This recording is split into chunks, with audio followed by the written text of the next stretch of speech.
नमस्कार दोस्तों, स्वागत है आपका स्टडी फॉर सिविल सर्विसेज में। फ्री वीडियो के लिए चैनल को तुरंत सब्सक्राइब कर लीजिए और नोटिफिकेशन को जरूर ऑन कर लेना। हमारा फ्री वाला टेलीग्राम ये वाला ग्रुप जरूर से जरूर ज्वाइन कर लीजिएगा। हमारे ये वाले फ्री वाले टेलीग्राम को जरूर ज्वाइन कर लीजिएगा। और यूपी पीसीएस 2020 के मेंस के लिए हमारे 2 प्रोग्राम चल रहे हैं। एक 80 days daily answer writing programme चल रहा है जिसमें 4 क्वेश्चन पर डे दिए जाएंगे और पूरा उसका कंप्लीट फीडबैक मिलेगा। और दूसरा जो है ऑफिशियल टेस्ट सीरीज होगी जिसमें 12 फुल लेंथ जीएस के पेपर दिए जाएंगे, उसके फुल लेंथ आंसर दिए जाएंगे और कंप्लीट जो है पूरी चेकिंग होगी। 20-20 क्वेश्चन होंगे हर पेपर में, ठीक है। जैसे ऑफिशियल पेपर आता है वैसे ही होगा और कंप्लीट चेकिंग होगी, कंप्लीट मॉडल आंसर मिलेगा। ज्यादा जानकारी के लिए इन नंबर पर कॉल कर सकते हैं 9696066089 8562008530। Hello everyone, my name is Saurabh Singh. Welcome to this new initiative. यहाँ हम यूपी पीसीएस जीएस मेंस के सिलेबस को क्वेश्चन आंसर फॉर्मेट में कंप्लीट करेंगे। इससे पहले 9 वीडियोस अपलोड हो चुके हैं, उनको आप ज़रूर देखिए, अपनी नोट्स बनाते रहिए, जीएस वाइज सारे क्वेश्चंस लिखते रहिए। बहुत जल्दी ही यूपी पीसीएस 2020 का रिजल्ट आने वाला है प्रीलिम्स का, और जनवरी में आपका मेंस है। जनवरी में मेंस है।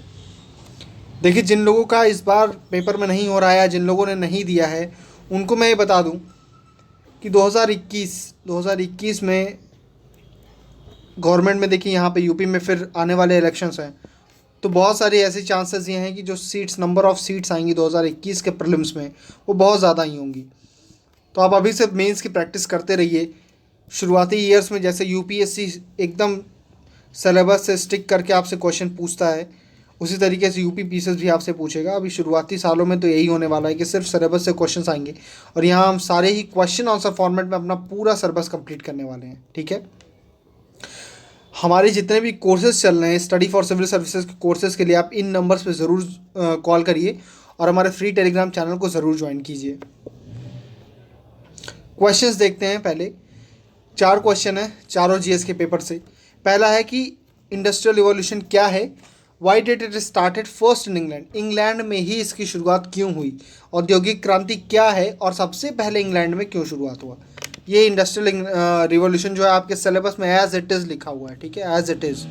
तो इसके रीजंस क्या थे, क्यों शुरू हुआ, इंग्लैंड में ही क्यों शुरू हुआ, और भी तरह के क्वेश्चन इससे बन सकते हैं।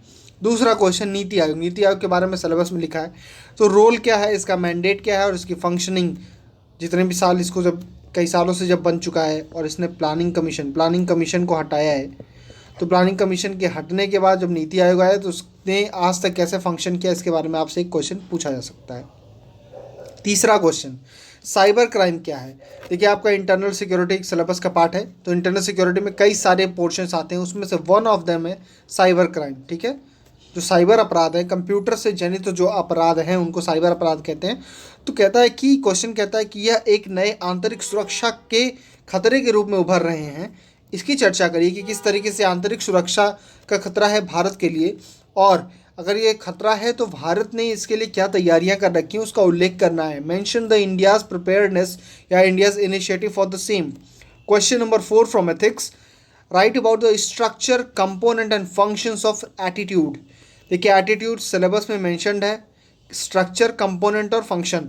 अभिवृत्ति की अंतर्वस्तु क्या है, संरचना और उसकी फंक्शन, उसके कार्य क्या है, उसकी विशेषता क्या है, इसके बारे में आपसे सवाल पूछा। ये सिलेबस में एज इट इज़ लिखा हुआ है, इसके बारे में आपको पता होना चाहिए। 2018 का मेंस, 2018 के मेंस में एटलीस्ट जहाँ मुझे याद आ रहा है करीब 3 क्वेश्चन तो एटीट्यूड से डायरेक्टली पूछा गया था। तो ये बहुत ही इंपॉर्टेंट टॉपिक है। चलिए हर क्वेश्चन को इंडिविजुअली डिस्कस करते हैं। पहला क्वेश्चन, इंडस्ट्रियल रिवॉल्यूशन क्या है, औद्योगिक क्रांति क्या है और सबसे पहले इंग्लैंड में ही इसकी शुरुआत क्यों हुई, ठीक है। डेफिनेशन क्वेश्चन पूछ रहा क्या है, तो आप पहले बताइए क्या है, उसके बाद आप बताओगे कि इंग्लैंड में ही इसकी शुरुआत क्यों हुई, ठीक है। तो इंडस्ट्रियल रिवॉल्यूशन क्या है, नाम से क्या लग रहा है, औद्योगिक क्रांति, ऐसी क्रांति जिसने उद्योग जगत में क्रांति की है, इंडस्ट्रीज़ में क्रांति की है। तो फिर क्या है ये, अगर मैं बोलूँ कि कुछ ऐसे टेक्नोलॉजिकल चेंजेस हुए, ठीक है, कुछ इस तरीके की तरीक़ों, मतलब आप कह सकते हो कि जो टेक्नोलॉजी है उसमें कुछ ऐसे चेंजेस हुए जिसकी वजह से इंडस्ट्रीज़ में जो भी गुड्स, जो भी माल का उत्पादन हो रहा है उसके उत्पादन की दर, रेट बढ़ गया। फिर से सुनिएगा, इंडस्ट्रियल रिवॉल्यूशन क्या है, एक तरीके की टेक्नोलॉजी चेंज है। उस टेक्नोलॉजी चेंज से हो क्या रहा है, उसकी वजह से जो माल का उत्पादन है, production of goods and service, goods है, उसमें क्या हो रहा है, उसके जो मेथड्स हैं, तरीक़ों में कुछ चेंज आया और उसकी स्पीड में चेंज आया। तरीके क्या हुए हैं और एफिशिएंट हो गए, स्पीड क्या हो गई, तेज़ हो गई। तो अब यहाँ से हम डेफिनेशन बना लेते हैं। यही है डेफिनेशन कि industrial revolution revolutionized the methods and pace, दो चीज़ क्या है, मेथड्स और pace of production of goods in an economy through use of technological innovation. कुछ टेक्नोलॉजिकल इनोवेशन हुए, उसकी वजह से क्या हुआ, इकोनॉमी में प्रोडक्शन ऑफ गुड्स के मेथड्स और पेस मतलब स्पीड में चेंजेस आए। यही है इंडस्ट्रियल रिवॉल्यूशन। हिंदी में यही चीज़ लिखी हुई है यहाँ पर कि औद्योगिक क्रांति ने तकनीकी नवाचारों के उपयोग के माध्यम से अर्थव्यवस्था में माल के उत्पादन के तरीकों और गति में परिवर्तन ला दिया। यही थी क्या, इंडस्ट्रियल रिवॉल्यूशन। ठीक है, अब इंडस्ट्रियल रिवॉल्यूशन कोई एक तकनीक की वजह से नहीं हुआ है, कई सारे ऐसी तकनीकों में चेंज हो रहा था जिसकी वजह से ओवरऑल हुआ क्या कि जो भी हमारे गुड्स प्रोड्यूस हो रहे थे उनका जो रेट है, पेस है, वो बहुत तेज़ हो गया। मशीनें बनाने लग गई, इंसान जो काम 10 दिन में करता था वो 1 दिन में करने लग गई, कई सारे बहुत बड़े लेवल पे प्रोडक्शन होने लग गया। तो क्या क्या चेंजेस हुए, सबसे पहले स्टीम इंजन बना। जेम्स वाट के बारे में आपने पढ़ा होगा, स्टीम इंजन। ठीक है, तो स्टीम इंजन बना। स्टीम इंजन से क्या हुआ, पहले लोग पावर हैंडलूम चलता था, हथकरघा, हाथ से चरखा वगैरह चला करके और इन सब तरीक़ों से पूरे हाथ से बुन करके कपड़े बनाए जा रहे थे, है ना। बाद में क्या आ गया, पावर लूम, स्टीम पावर का यूज़ करेंगे और उसके थ्रू हम क्या करेंगे, कपड़े के प्रोडक्शन को और स्पीड बढ़ा देंगे उसकी। तो एक तरीके से स्टीम इंजन आया, स्टीम इंजन से हैंडलूम से पावर लूम पे हम गए। ट्रेन इंजन का विकास हुआ। ठीक है, दूसरा क्या है, कार्ट राइट। कुछ आपको नाम ज़रूर याद रखने जब भी इंडस्ट्रियल रिवॉल्यूशन का नाम आए। देखिए 2-3 टॉपिक हैं, word history, industrial revolution, Renaissance, पुनर्जागरण वगैरह, ये सब जो टॉपिक्स हैं, फ्रेंच रिवॉल्यूशन, इनमें आपको कुछ लोगों के नाम याद रखने हैं।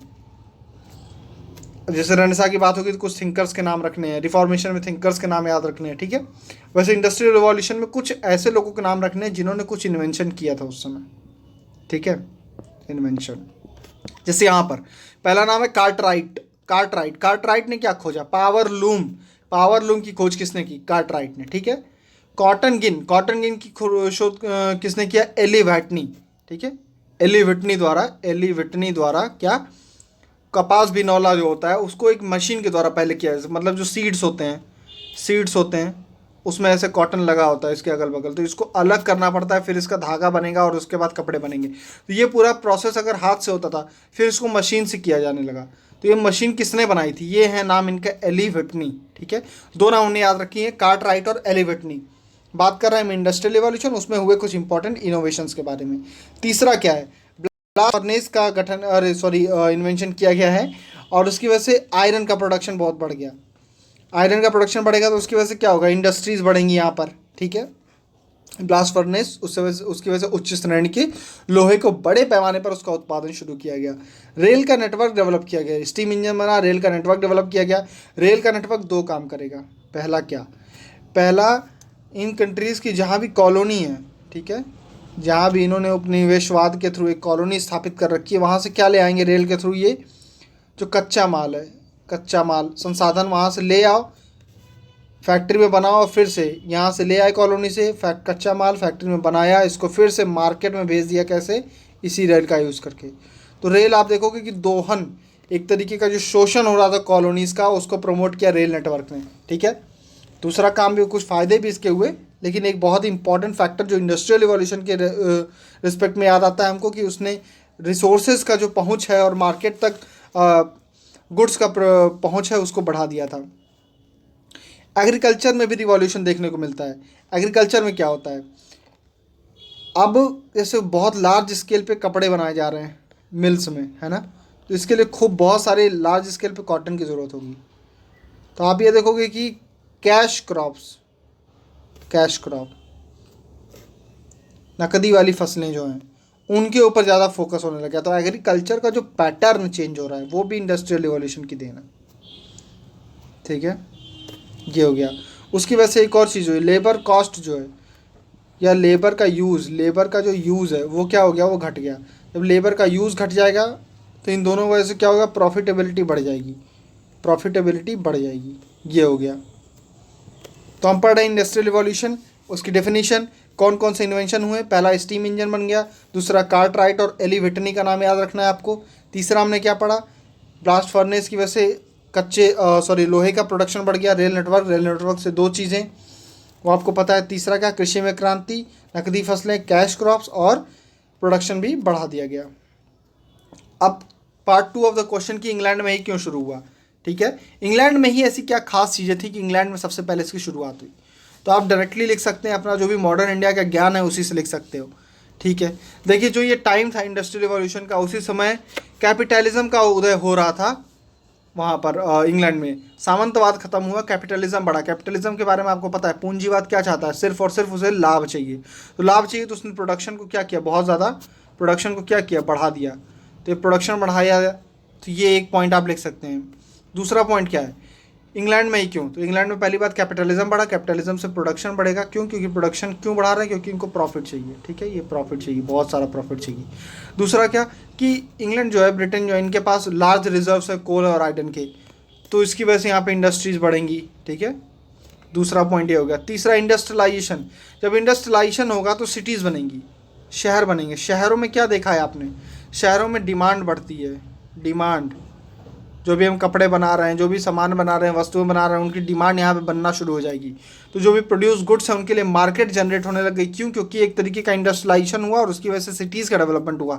लोग गांव छोड़ के एक छोटी जगहों पर रहने लग गए, यानी कि शहरों में कन्फाइंड स्पेसेस में बहुत सारी जनता एक साथ रहने लग गई। तो ये कन्फाइंड स्पेसेस में जब भीड़ बढ़ी, इसकी वजह से यहाँ सिटीज़ बनी, और सिटीज़ में क्या बना, मार्केट बनी। मार्केट, जो प्रोड्यूस्ड गुड्स है इंडस्ट्रीज में, उनके लिए मार्केट डेवलप हो गई। तो इसलिए भी इंडस्ट्रियलाइजेशन की वजह से यहाँ पर इंग्लैंड में एक फेवरेबल माहौल क्रिएट होता है, किसके लिए, पूंजीवाद के लिए, और यहाँ पे इसकी वजह से इंडस्ट्रियल रिवॉल्यूशन को प्रमोट होता है। दूसरा क्या, इंग्लैंड क्या है, बहुत बड़ा कॉलोनियल पावर है, औपनिवेशिक शक्ति होती है। उसकी वजह से क्या होता है, उसके पास संसाधनों की कमी नहीं होती। एक तो अपने देश में संसाधन है, दूसरा वो बाहर से इंडिया से भी संसाधन जा रहे हैं उनके पास, है ना। अलग अलग जो भी कंट्रीज उनकी कॉलोनी है, वहाँ से वो संसाधन लेके जा रहे हैं और फैक्ट्री में प्रोड्यूस किया माल, और उसके बाद फिर उसको वापस भेज दिया, इंडिया में बेच भी दिया। तो उनको मार्केट भी मिल गई और रॉ मटेरियल भी सस्ते दाम पे मिल गया। तो एक रीज़न ये रहा कि उनके पास कॉलोनियल पावर बहुत बड़ा था। दूसरा देखिए, सिर्फ यही रीज़न नहीं रहे, कुछ सोशल रीज़न आप लिखोगे, कुछ पॉलिटिकल ऐसे भी बांट सकते हो आप। पॉलिटिकल में हमने बात किया कि देखिए जैसे कॉलोनी थी, ये सब आप लिख सकते हो। ठीक है, सोशल ज्योग्राफिकल रीज़न लिखेंगे, अभी हम आगे देखेंगे। पहला हमने पढ़ लिया कि उसमें रिसोर्सेज इनके पास जा रहते हैं, रिसोर्सेज। ठीक है, एक ये पॉइंट तो लिख दिया। अभी और पॉलिटिकल में और पॉइंट हम जोड़ेंगे, सोशल में भी। तो सोशल में एक पॉइंट आप देखोगे कि यहाँ पर रेनेसा हुआ था, पुनर्जागरण हुआ, रिफॉर्मेशन हुआ। इन दोनों का फोकस क्या था, इन दोनों के पर फोकस था कि जो इंसान है, ह्यूमंस है, वो रैशनैलिटी की तरफ बढ़ें, तर्क संगत। ठीक है, वो सोचें, वो अपने आप को एक्सप्रेस करें। तो ऐसे माहौल जिस भी कंट्री में रहेगा, वहाँ इनोवेशन प्रमोट होगा। आपके ऊपर कोई बाध्यता नहीं है, आपको सिर्फ और सिर्फ जो धर्म बोल रहा है उसके हिसाब से नहीं चलना है, आपको अपना दिमाग लगाना है। जब आप इस तरीके की फीलिंग के साथ आगे बढ़ते हो, जब आपके दिमाग में इस तरीके की स्वतंत्रता रहती है, तो आप इनोवेशन की तरफ बढ़ोगे। ठीक है, इनोवेशन करोगे। तो ये एक रीज़न रहा कि यहाँ पे इंडस्ट्रियल रिवॉल्यूशन प्रमोट हो पाए, क्योंकि यहाँ की सोसाइटी फ्री थी, फ्रीडम ऑफ एक्सप्रेशन यहाँ पर थी। ठीक है, नेक्स्ट पॉइंट क्या है सोशल में, यहाँ पे प्रोटेस्टेंट, आपने पढ़ा होगा प्रोटेस्टेंट क्रिश्चियनिटी के बारे में, कि ये लोग कुछ हद तक रैशनैलिटी को फॉलो करते थे, जैसा अंधभक्ति नहीं करते थे। तो यहाँ पर भी वो पॉइंट आप लिख सकते हो कि इनके अंदर साइंटिफिक टेम्पर, एक तरीके के वैज्ञानिक स्वभाव, चीज़ों को क्वेश्चन करना इन्होंने सीखा। जो बोला रिलीजन ने सिर्फ उसको नहीं मानना, अपना दिमाग लगाना। तो इस तरीके की चीज़ों के वजह यहाँ पे इनोवेशन, रिसर्च को प्रमोशन मिला। दूसरा क्या, ज्योग्राफी वाले पॉइंट, कि इंग्लैंड, ब्रिटेन जो है वो सी पावर है, बहुत बड़ा सी पावर था, मेजर सी पावर। सिर्फ फ्रेंच इसके आसपास आते थे, उनको तो इन्होंने हरा ही दिया था। तो उसके बाद मेजर सी पावर है। तो मेजर सी पावर्स की वजह से भी अपनी कॉलोनी को ये लोग सिक्योर कर सकते थे। उसकी वजह से रॉ मटेरियल उनको मिलेगा, और रॉ मटेरियल के साथ साथ वहाँ पर इनकी मार्केट तैयार रहेगी, है ना। तो ये पॉइंट्स हो गए कि कैसे ज्योग्राफी उनको हेल्प कर रही है। ज्योग्राफी के हिसाब से एक और पॉइंट, कि वो आइलैंड नेशन है। आइलैंड नेशन है तो थोड़ा, जैसे आपकी बाउंड्री किसी के साथ लग रही होती अगर, तो आपके ऊपर अटैक के चांसेस ज़्यादा थे, आप ज़्यादा एनर्जी आपकी इसी में कंज्यूम हो जाती। लेकिन आइलैंड है तो थोड़ी तरीके से सेफ़ था, एक तरीके से फॉरेन इन्वेजन से सेफ़ था। तो जब ये सेफ़ रहेगा तो पॉलिटिकल स्टेबिलिटी रहेगी। पॉलिटिकल स्टेबिलिटी रहेगी जब, राजनीतिक स्थिरता रहेगी जब, तो ऐसे केस में यहाँ के लोग, यहाँ के राजा क्या करेंगे, डेमोक्रेसी को प्रमोट कर सकते हैं। डेमोक्रेसी या कुछ हद तक लोगों को सोचने का अधिकार, बोलने का अधिकार, ये सब दे सकते हैं, ठीक है। तो क्योंकि ये सिक्योर है, कुछ हद तक सिक्योर है। क्यों सिक्योर है? क्योंकि जोग्राफिकली एक आइलैंड है ये, ठीक है, भौगोलिक रूप से क्या है, एक द्वीप है। और एक और रीज़न था कि जब ये इस तरीके का आइलैंड है तो यहाँ पर नेचुरली कई सारे हार्बर्स बनाए जा सकते थे, नेचुरल पोर्ट बनाए जा सकते थे, उसकी वजह से भी इनका ट्रेड बढ़ा। तो इंडस्ट्रियल रिवॉल्यूशन ने किया क्या? इंडस्ट्रियल रिवॉल्यूशन ने मशीन लाई, इंडस्ट्रियल टेक्नोलॉजी में परिवर्तन किए, उसकी वजह से जो मेथड्स और स्पीड, मतलब तरीके और जो दर है किस चीज़ की, प्रोडक्शन ऑफ गुड्स, माल के प्रोडक्शन की, वो क्या हो गई, बढ़ गई। यही था इंडस्ट्रियल रिवॉल्यूशन। इसके फैक्टर्स क्या हमने देखे और क्यों इंग्लैंड में बढ़ा वो देखें, ठीक है। ये था पहला question. Question number 2, NITI Aayog की भूमिका क्या है, इसके अलावा इसके काम काज का विश्लेषण करें। What is the role and mandate of NITI Aayog, also analyse it's functioning, ठीक है। पहला पार्ट है कि नीति आयोग के बारे में आपको लिखना है। जब वो बनाया गया तो उसके लिए कुछ रोल निर्धारित किए गए, वो क्या है आपको लिखना है। और जब ये रोल आप पढ़ेंगे कि उनके लिए क्या क्या काम निर्धारित किया गया है, उसी हिसाब से तो आप एनालाइज करेंगे कि इनके काम जो दिए गए हैं उसमें वो किस तरीके का काम कर रहा है, उसके एनालिसिस आप कैसे करोगे, इसी बेसिस पे करोगे, ठीक है। तो बढ़ते हैं आगे। डेफिनेशन मैंने इससे लिख दी कि प्लानिंग कमीशन से मैंने इसको जोड़ के लिख दिया कि planning commission was replaced by a non constitutional non statutory body called national institution for transforming India, that is NITI Aayog. योजना आयोग को एक गैर संवैधानिक गैर वैधानिक निकाय द्वारा प्रतिस्थापित किया गया, जिसे नीति आयोग कहा गया या नीति आयोग कहा जाता है, ठीक है। इस तरीके से प्लानिंग कमीशन से आपने जोड़ के एक डेफिनेशन लिख दी, एक इंट्रोडक्शन लिख दिया, सॉरी, ठीक है। आगे अब इसका काम क्या है, आपने कई बार सुना होगा, ये एक थिंक टैंक है और सलाहकार निकाय के रूप में गठित किया गया है। सरकार को सिर्फ और सिर्फ सलाह देगा। एक थिंक टैंक है। आप thinkers in the sense intellectual को ले आओ, यहाँ पे वो लोग को ले आओ जो डिफरेंट फील्ड में एक्सपर्टीज़ रखते हैं, उनको ले आओ। गवर्नमेंट के भी हो सकते हैं, नॉन गवर्नमेंट के भी हो सकते हैं, उनको ले आइए। आप उनसे डिफरेंट टॉपिक्स पे आइडियाज़, नए आइडियाज़ के बारे में बात कीजिए कि जो हमारी सोसाइटी की जो भी प्रॉब्लम्स हैं, हमारे कंट्री की जो भी प्रॉब्लम्स हैं, उनके बारे में नए आइडियाज़, इनोवेटिव सोल्यूशन प्रपोज कीजिए, ठीक है। आप रिकमेंड करेंगे, आप सलाह देंगे, हम उसके हिसाब से मानेंगे या नहीं मानेंगे, गवर्नमेंट मानेगी या नहीं मानेगी। तो कुल मिला के एक थिंक टैंक है जिसका काम क्या है, एडवाइजरी बॉडी के रूप में काम करना, सलाहकार निकाय, ठीक है। तो ये हो गया कि क्या है वाली बात, कि नीति आयोग क्या है। दूसरा पॉइंट, इसके रोल क्या है, इसकी भूमिका क्या है। बहुत इंपॉर्टेंट 4 पॉइंट्स हैं, ये गवर्नमेंट की वेबसाइट्स पे आपको मिल जाएंगे कि नीति आयोग के लिए क्या काम निर्धारित किए गए हैं, ठीक है। पहला है provide directional and strategic input into governance process, शासन की प्रक्रिया में दिशात्मक और रणनीतिक इनपुट प्रोवाइड करना है। क्या दिशा होनी चाहिए गवर्नेंस की, ठीक है, और क्या क्या स्टेप्स लेने चाहिए, क्या रणनीतिक इनपुट हो सकते हैं, क्या स्ट्रैटेजिक इनपुट हो सकते हैं, और क्या दिशा होनी चाहिए, आपको किस तरफ बढ़ना है, कैसे बढ़ना है। जैसे नीति आयोग ने बताया कि इंडिया @ 75 में अगर 75 साल जब होते हैं आज़ादी को, तो हमें क्या क्या तब तक होना चाहिए हमारे पास, इंडिया को आप तब तक विजुअलाइज करते हो, कैसा इंडिया आपका होना चाहिए। तो एक दिशा ही तो बता रहा है। एस्पिरेशनल डिस्ट्रिक्ट प्रोग्राम, ये है नीति आयोग का। वो कहता है कुछ ऐसे ज़िले हैं भारत के जो एस्पिरेशनल हैं, आकांक्षा है, उनमें कमियां हैं, उन्हीं डिस्ट्रिक्ट्स को पहले बीमारू राज्यों के अंदर गिनाया जाता था कि बीमारू हैं, ये देश की पूरी ग्रोथ को पीछे ढकेल रहे हैं या नीचे खींच दे रहे हैं। उसको इसने पॉजिटिव नाम दिया। पॉजिटिव नाम क्या दिया, एस्पिरेशनल है ये, कि बीमारू नहीं है, पॉजिटिवली सोचो, ये क्या कर रहे हैं, ये आकांक्षा तो है इनके अंदर बढ़ने की, ठीक है, आकांक्षी जिले हैं ये भारत के। तो ये एस्पिरेशनल डिस्ट्रिक्ट्स हैं। तो बेसिकली क्या कर रहा है, एक तरीके की दिशा दिखा रहा है और स्ट्रैटेजिक इनपुट बता रहा है कि आप यहाँ पे ये करो, ऐसा ऐसा स्टेप्स उठाओ। तो ये दिशात्मक है, इनको याद रखना है आपको, ये इंपॉर्टेंट पॉइंट्स हैं। दूसरा पॉइंट क्या है, develop mechanism to formulate plans at village level and aggregate it at the higher levels. आप कुछ ऐसा मैकेनिज्म बनाओ कि जो प्लानिंग हो ना, किसी भी काम की प्लानिंग तो ज़रूरी है, तो प्लानिंग तो करेंगे, लेकिन ये प्लानिंग कहाँ पे हो, विलेज लेवल पे हो।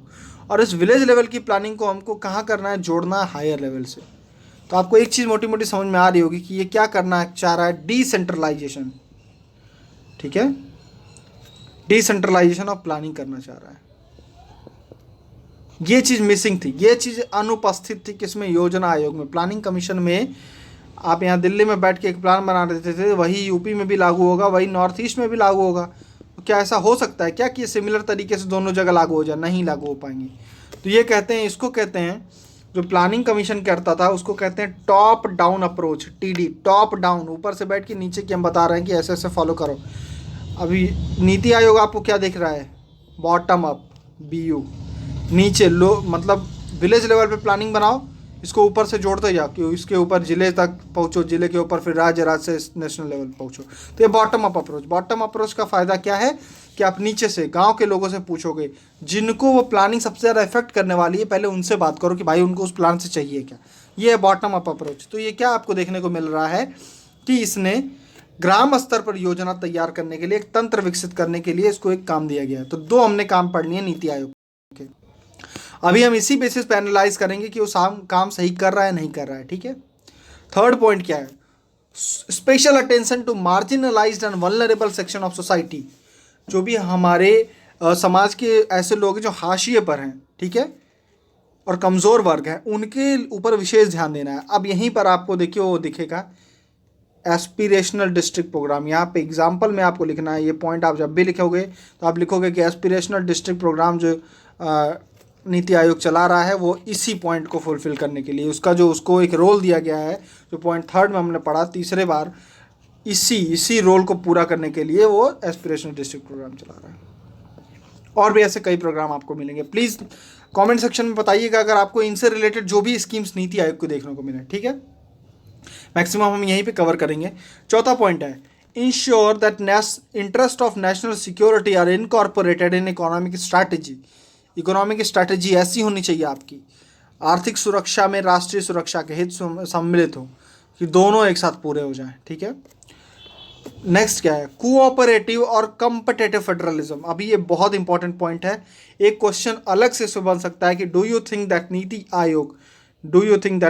आयोग is successful या has been successful in promoting its mandate of cooperative and competitive federalism। क्या आपको क्या लगता है कि नीति आयोग अपने जो भी उसको रोल दिया गया था कि वह सहकारी और प्रतिस्पर्धी संघवाद को बढ़ावा देगा, क्या वो इसको करने में सफल रहा है? इसको क्रिटिकली एनालाइज कीजिए। तो अभी आपको मैं समझाता हूँ कि क्या चीज़ है। ठीक है। तो अभी हमने पढ़ा कोऑपरेटिव एंड कॉम्पिटिटिव फेडरलिज्म। इसका एक रोल है कि इसको इन दोनों चीज़ों को प्रमोट करना है कि कोऑपरेटिव फेडरलिज्म मतलब सेंटर और स्टेट्स के बीच में कोऑपरेशन बढ़े। संघवाद आपको पता है, सेंटर स्टेट की बात अगर होती है, लेकिन कोऑपरेटिव मतलब इनके बीच में संघवाद जो है, इसमें क्या बढ़े, क्या इनमें सहकारिता बढ़े, एक दूसरे को कोऑपरेट करें। तो सेंटर स्टेट से करें, आपस में स्टेट्स भी करें। ठीक है, इस तरीके का कुछ हमको मॉडल करना चाहिए। कॉम्पिटिटिव फेडरलिज्म क्या है? सेंटर स्टेट से कम्पीट करे या स्टेट्स सेंटर से कम्पीट करें, स्टेट्स आपस में कम्पीट करें। ऐसी अगर कोई हम व्यवस्था बताते हैं, ऐसा कोई सिस्टम जनरेट करते हैं, तो कॉम्पिटिटिव फेडरलिज्म है। अब निश्चित तौर पे नीति आयोग ये चाहता है कि ये दोनों हों, लेकिन ये पॉजिटिव तरीके से हों। मतलब ऐसा नहीं हो कि एक नेगेटिव होड़ मच जाए दोनों सेंटर या स्टेट्स या दो स्टेट्स के बीच में। नहीं, आप कम्पीट करिए लेकिन हेल्दी कंपटीशन रखिए, मतलब एक दूसरे से आगे बढ़ने की कोशिश करिए, लेकिन टांग खींच के नहीं, अपने आप को अच्छा बना करके। ठीक है, एक पॉइंट ये हुआ। अभी हम देखेंगे कि कैसे नीति आयोग ये काम कर रहा है। नेक्स्ट पॉइंट हुआ citizen engagement and participatory governance. आपको नागरिक सहभागिता को बढ़ाना है और सहभागी शासन को प्रमोट करना है। तो ये हमने 6 पॉइंट्स पढ़े कि नीति आयोग के लिए क्या रोल बताए गए हैं। ठीक है, एनालिसिस कर रहे हैं अब कि इनको जो भी काम दिया गया है कितना ये कर रहे हैं। पहला पॉइंट, कोऑपरेटिव फेडरलिज्म के लिए ये लोग क्या कर रहे हैं? हमने बोला सेंटर और स्टेट आपस में कम्पीट करेंगे या दो राज्य आपस में प्रतिस्पर्धा करेंगे। तो सहकारी संघवाद के बीच में आपको क्या देखने को मिलता है? देखिए, नीति आयोग की जो बॉडी है ना, उसके अंदर 2 आपको काउंसिल्स मिलती हैं। एक है गवर्निंग काउंसिल, दूसरी है रीजनल काउंसिल। तो जो गवर्निंग काउंसिल है, इसमें स्टेट गवर्नमेंट, सेंटर गवर्नमेंट के सेंटर गवर्नमेंट के आपको क्या मिलेंगे? प्रतिनिधि मिलेंगे। सेंटर गवर्नमेंट, राज्यों के प्रतिनिधि, चीफ मिनिस्टर नहीं। तो ये इसका पर्पस क्या है? गवर्निंग काउंसिल का पर्पस क्या है? इसका सिंपल आपको समझ में आ रहा होगा कि अगर राज्यों के बीच में कोई भेदभाव हो रहा है या राज्यों को कोई मतभेद देखने को मिल रहा है आपस में, तो ऐसे केस में नीति आयोग एक बॉडी के रूप में इसको सॉल्व करने की कोशिश करेगी। ठीक है, आइडिया के लेवल पे। मतलब इस तरीके का कोई आइडिया नहीं जनरेट होना चाहिए कि एक राज्य को अच्छा फ़ायदा हो रहा है, एक को नुकसान हो रहा हो, तो इस तरीके कोई कॉन्फ्लिक्ट ना हो, इसलिए सारी स्टेट्स की जो भी रिप्रेजेंटेशन है उसको इंश्योर किया सके। इन सब पर्पसेस के लिए यहाँ पर गवर्निंग काउंसिल को लाया गया। रीजनल काउंसिल सारी स्टेट्स ना होकर के अगर कुछ राज्यों में आपस में कुछ दिक्कत है तो वो एक रीजनल काउंसिल बना सकते हैं। तो बेसिकली यहाँ से बस इतना याद रखना है कैसे काम करते हैं, क्या है इसका डिटेल इतना नहीं पढ़ना है, बस कोऑपरेटिव फेडरलिज्म कर रहा है, हाँ कर रहा है। कैसे कर रहा है? क्योंकि राज्यों का यहाँ पर क्या है, प्रतिनिधित्व है। कहाँ कहाँ है? शासी परिषद में और क्षेत्रीय परिषद में। बस ये हो गया, आपको एक पॉइंट तैयार मेंस के लिए। दूसरा पॉइंट क्या? कॉम्पिटिटिव फेडरलिज्म काम दिया था, हाँ दिया था। कैसे कर रहा है? देखिए नीति आयोग कई सारे इंडेक्स निकालता है। अब उस इंडेक्स में बोल दिया भाई कि केरल सबसे बेस्ट काम कर रहा है, यूपी सबसे बुरा कर रहा है।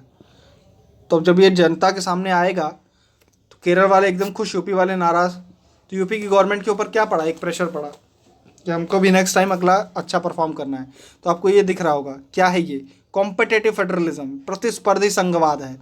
जैसे एक इंडेक्स निकलता है हेल्दी स्टेट्स प्रोग्रेसिव इंडेक्स, इसमें भी केरल ने सबसे अच्छा परफॉर्म किया था और शायद यूपी ने सबसे बुरा परफॉर्म किया है। ठीक है, अब यानी कि हेल्दी स्टेट्स में यूपी सबसे बुरा परफॉर्म कर रहा है। तो ये क्या है? एक तरीके कॉम्पिटिटिव फेडरलिज्म को प्रमोट कर रहा है कि अब हम कॉम्पीट करेंगे अपने अगल बगल वाले राज्यों से कि अगले इंडेक्स में हमको अच्छा परफॉर्म करना है। स्वच्छता इंडेक्स आ रहा है, कई सारे इंडेक्स हैं, क्या कर रहे हैं? कॉम्पिटिटिव फेडरलिज्म को प्रमोट कर रहा है, प्रतिस्पर्धी संघवाद को प्रमोट कर रहे हैं। रैंकिंग ऑफ एस्पिरेशनल डिस्ट्रिक्ट, जो भी आकांक्षी जिले हैं उनकी रैंकिंग की जाती है, वो भी क्या है? एक तरीके के प्रतिस्पर्धी संघवाद को भी प्रमोट किया जा रहा है। जवाबदेही को बढ़ा रहा है। जवाबदेही को कैसे बढ़ा रहा है? नीति आयोग के अंदर एक ऑफिस बनाया गया है जिसका नाम है DMEO। अब कुछ याद आ रहा होगा उन लोगों को जिन्होंने यूपी पीसेस 2020 दिया है। यूपी पीसेस 2020 में पूछा था कि DMEO ये लिखा है, development monitoring and evaluation office किसके अंदर है? तो उसमें एक ऑप्शन था PMO, एक ऑप्शन था नीति।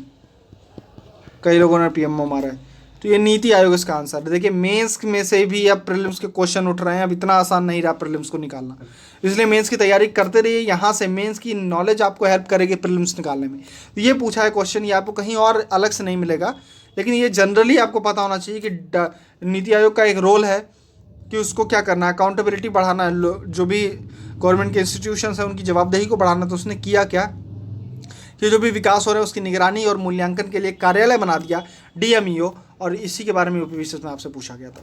ठीक है, ये करता क्या है? डेटा वगैरह कलेक्ट करता है और उसके हिसाब से फिर सारे अलग अलग डिपार्टमेंट्स को बताता है कि भाई आपको ये काम करना था, आपने अभी तक नहीं किया, ये वो टाइप। ठीक है, फिर क्या है? एक थिंक टैंक के तरीके से काम करता है, आपको पता है थिंक टैंक है, नए विचारों को ले आएगा, विभिन्न मंत्रालयों का प्रदर्शन का मूल्यांकन भी करता है, और सबसे इम्पॉर्टेंट बात, डिफरेंट मिनिस्ट्रीज, डिफरेंट डिपार्टमेंट अगर किसी कार्य को डिफरेंट स्कीम्स फॉलो कर रहे हैं। ठीक है, कई इंडिया में ऐसा बहुत होता है कि बहुत सारी स्कीम्स हैं और अलग अलग मंत्रालय फॉलो कर रहे हैं, लेकिन अगर इन सारे मंत्रालयों को एक साथ काम करने को कहा जाए तो कोई एक बहुत ही पॉजिटिव इम्पैक्ट क्रिएट हो सकता है। जैसे एक एग्जांपल मैं आपको देता हूँ, अगर हम हेल्थ की बात करते हैं, इंडिया में रूरल एरिया में हेल्थ की बात करते हैं, तो क्या सिर्फ हेल्थ मिनिस्ट्री काम करेगी तो काम हो जाएगा वहाँ पे? नहीं, आपको रूरल डेवलपमेंट भी चाहिए। क्यों? क्योंकि सड़क चाहिए, बढ़िया पानी चाहिए, सड़क चाहिए, वहाँ पर हॉस्पिटल होने चाहिए। ठीक है, रूरल डेवलपमेंट हॉस्पिटल यहाँ पे होने चाहिए। आपको ड्रिंकिंग वाटर और सैनिटेशन मंत्रालय भी काम करना चाहिए। क्यों? पानी, साफ पानी नहीं आएगा तो बीमारी पड़ेगी। तो आप ये देखो कि कई सारे मंत्रालय एक साथ काम करते हैं, और इसको हम कहते हैं कन्वर्जेंस। तो जब कन्वर्जेंस ऑफ एफर्ट्स होता है, एक साथ मिलके केंद्रित करके प्रयासों का अभिसरण, ये जब आप करोगे तो जल्दी आपको पॉजिटिव रिजल्ट देखने को मिलता है। तो नीति आयोग का ये बड़ा इंपॉर्टेंट एक रोल निकलता हुआ आया है कि कई बार उसने कई सारे एफर्ट्स को कन्वर्ज करने के लिए आइडियाज़ दिए। जैसे एक सबसे इम्पॉर्टेंट अभी चल रहा है पोषण अभियान के तहत pregnant women, girls, lactating womens, जो ये ऐसी महिलाएं हैं, इनके पोषण को सुधारने की बात की गई। पोषण, इनके न्यूट्रिशनल लेवल को बढ़ाना है, तो इसको ये काम कोई एक मिनिस्ट्री नहीं कर सकती। तो ये यहाँ पे कन्वर्जेंस की ज़रूरत पड़ेगी, और अगर कन्वर्जेंस कर देंगे तो ये जल्दी ही हमको पॉजिटिव रिजल्ट मिल जाएगा। तो ये पूरा काम को कौन मैनेज कर रहा है? ये कर रहा है नीति आयोग। तो आप कह सकते हो कि एक पॉइंट आप लिख सकते हैं क्या, कि ये कन्वर्जेंस ऑफ एफर्ट पे काम करता है, प्रयासों के अभिसरण के लिए काम कर रहा है ये पोषण अभियान। तो ये सारे एग्जाम्पल्स हमने बताए कि जो भी इनको काम दिए गए थे, चाहे वो कोऑपरेटिव फेडरलिज्म का हो, तो आप क्या governing council, regional council, competitive का तो कई सारे जो इंडेक्स निकालता है वो आप लिख सकते हैं। जो भी और इंडेक्स याद आए कॉम्पिटेटिव फेडरलिज्म से रिलेटेड और भी कोई बात याद आ जाए तो कमेंट सेक्शन में लिखिएगा। अकाउंटेबिलिटी के लिए DMEO एक जो इसने ऑफिस कार्यालय स्थापित किया। दूसरी बात, इसने एक थिंक टैंक और नए विचारों को लाया, प्रयासों का अभिसरण किया गया। पोषण अभियान इसके अंदर लिख सकते हैं, ठीक है। तो ये एक नीति आयोग पे आंसर आपका अच्छा खासा तैयार हो चुका है। नेक्स्ट पॉइंट साइबर क्राइम के बारे में है। देखिए एक क्वेश्चन पूछा था कमेंट सेक्शन में राम अनुज जी ने, उन्होंने पूछा था कि मेंस में हमें फॉर्मेट क्या रखना है। देखिए क्वेश्चन पे डिपेंड करता है कि कैसे क्या है। अगर इस नीति आयोग वाला क्वेश्चन है और ये सिंपल लिखा है कि 2 पार्ट में क्वेश्चन है, मैंने बताया था, तो 2 पार्ट में तो आपका आंसर दोनों पार्ट को आपको लगभग इक्वल फोकस करना है। दोनों के लिए लगभग बराबर मार्क्स बटे हुए हैं, ठीक है। तो दोनों को इम्पोर्टेंस देते हुए उतना भी लिखना है आपको। कोशिश करिए कि हर एक टॉपिक के लिए आपके पास एक डायग्राम हो, हर एक टॉपिक के लिए, ठीक है। मतलब 20 क्वेश्चन आ रहे हैं तो 15 तो बना के आओ यार डायग्राम, 15 डायग्राम बना के आओ। कैसे बनाना है अब आपको सीखना पड़ेगा और उसको बना के पहले से कॉपी में रखना पड़ेगा, लेकिन बनाना है। तो फॉर्मेट में ज़रूरी है कि आप दोनों पार्ट को डिस्कस करो क्वेश्चन के, आप एक डायग्राम ज़रूर बनाओ। इंट्रोडक्शन आप लिखेंगे, इंट्रोडक्शन कोशिश करिएगा कि जो 2 पार्ट हैं क्वेश्चन के तो उनको जोड़ के लिखिएगा, इस तरीके का कुछ करिएगा, ठीक है। करंट अफेयर से अगर जोड़ सकते हैं तो और अच्छा है। एक बॉडी बनाइए, एक कंक्लूजन लिखिए आंसर का। इस तरीके से आपको फॉर्मेट फॉलो करना है, जरूर बनाइए। नेक्स्ट क्वेश्चन है क्वेश्चन GS 3 का कि साइबर सिक्योरिटी क्या होती है। Cyber security is emerging as a new internal security threat for India. Discuss also mention India's preparedness for the same. कि साइबर अपराध भारत के लिए एक आंतरिक सुरक्षा खतरे के रूप में उभर रहा है। चर्चा करें, इसके लिए भारत की तैयारियों का भी उल्लेख करें। अगर ये कह रहा उभर रहा है, एक क्वेश्चन ऐसे पूछ सकता है कि what are the challenges of internal security caused by cyber crime. कि साइबर क्राइम के द्वारा भारत के आंतरिक सुरक्षा को क्या चुनौतियां दी जा रही हैं। एक क्वेश्चन ये पूछ सकता है डायरेक्टली, उसमें भी आपसे पूछ सकता है कि क्या स्टेप्स लिए गए। देखिए क्वेश्चंस में ऐसा क्वेश्चन में पूछे चाहे ना पूछे, भाई आपको ज़रूर लिखना है कि इंडिया क्या क्या स्कीम्स चला रहा है, ठीक है, क्या हमने स्टेप्स ले रखे हैं, ज़रूर लिखना है। इसलिए हर एक टॉपिक जो करंट अफेयर्स में रहा है, जो न्यूज़ में रहा है, उसके बारे में आपको 5-6 स्कीम्स तो हमेशा याद होनी चाहिए, ठीक है। आगे बढ़ते हैं, स्टैटिक पोर्शन है। क्वेश्चन ये कह रहा है कि थ्रेट जो है वो बढ़ रहा है, तो आपको बताना पड़ेगा कैसे बढ़ रहा है। तो एक डेटा है, अभी मिनिस्ट्री ने एक डेटा दिया था कि ministry of electronics and information technology मीटी, इलेक्ट्रॉनिक्स और सूचना प्रौद्योगिकी मंत्रालय मीटी के अनुसार भारत ने 2020 में 7 लाख से अधिक साइबर हमले हुए थे। 2020 में ही करीब more than 7 lakh cyber attacks हुए। तो आप ये देख सकते हो कि ये बढ़ रहा है, ये आपने जस्टिफाई कर दिया एक पॉइंट से। और भी फैक्ट आप लिख सकते हो, ठीक है। कई सारे इंडेक्स आते हैं, इससे साइबर सिक्योरिटी इंडेक्स आता है, उसका अगर आपको रैंकिंग याद है तो बहुत बढ़िया है। अपने नोट्स में ज़रूर उसको देख के लिख लीजिएगा कि क्या रैंकिंग है इंडिया की, वो आप पॉइंट में लिख सकते हो कि हाँ ये रैंकिंग भी बता रही है कि हमारी जो स्थिति है वो बहुत अच्छी नहीं है। तो ऐसे आप लिख सकते हो, ठीक है। अगर करंट अफेयर में प्रीलिम्स का एक फैक्ट आपको काम आ जाएगा, प्रीलिम्स की जो भी फैक्ट आते हैं, जैसे अभी एक साइबर अटैक मूवी आई थी जाम तारा नेटफ्लिक्स की, उसके बारे में नहीं, इनफैक्ट नाम लिख सकते हो कि किस तरीके से साइबर अटैक वहाँ हो रहा है। पेगासस, ये एक पेगासस नाम का एक साइबर अटैक हुआ था, ये एक तरीके का वायरस है, तो वो इसके बारे में आप लिख सकते हो। ये सब क्या है, प्रीलिम्स के फैक्ट हैं, लेकिन यहाँ पे कॉपी में आप लिख सकते हैं, ये काम आएंगे, ठीक है। अब ये इंटरनल सिक्योरिटी के चैलेंज किस तरीके से है। हमारा जो क्रिटिकल इंफ्रास्ट्रक्चर है, जैसे हमारे कम्युनिकेशन टेक्नोलॉजी है, ठीक है, कम्युनिकेशन है, ट्रांसपोर्ट है, अगर इसको ही बाधित कर दिया किसी ने साइबर अटैक से, तो एक तरीके से हम कह सकते हैं कि इसको बाधित किया जा सकता है आज की डेट में साइबर अटैक से। मान लीजिए ट्रांसपोर्ट में एरोप्लेन सिस्टम जो है पूरा का पूरा वो कम्युनिकेशन बेसिस पे है कि वो एरोप्लेन वो हवा में है, लेकिन यहाँ पे ग्राउंड पे लगातार कम्युनिकेशन कर रही है। इस प्रोसेस को पूरा मैं अगर हैक कर दूँ तो इस पूरे सिस्टम को मैं फेल कर दूंगा। Similar with the trains, similar with other transport communication system. तो एक तरीके से ये जो हमारे क्रिटिकल इंफ्रास्ट्रक्चर हैं, ठीक है, इसमें हॉस्पिटल्स भी आते हैं, सैटेलाइट्स आती हैं, सैटेलाइट, इन सब को अगर मैं साइबर अटैक से फेल कर सकते हैं हम, तो ये क्या एक तरीके का इंटरनल सिक्योरिटी चैलेंज हमारे लिए क्रिएट कर रहा है साइबर सिक्योरिटी। ऐसे आपको एग्जांपल भी मिल जाएंगे। स्टक्सनेट प्रोग्राम है, स्टक्सनेट प्रोग्राम जो न्यूक्लियर प्रोग्राम था, न्यूक्लियर प्रोग्राम किसका? ईरान का।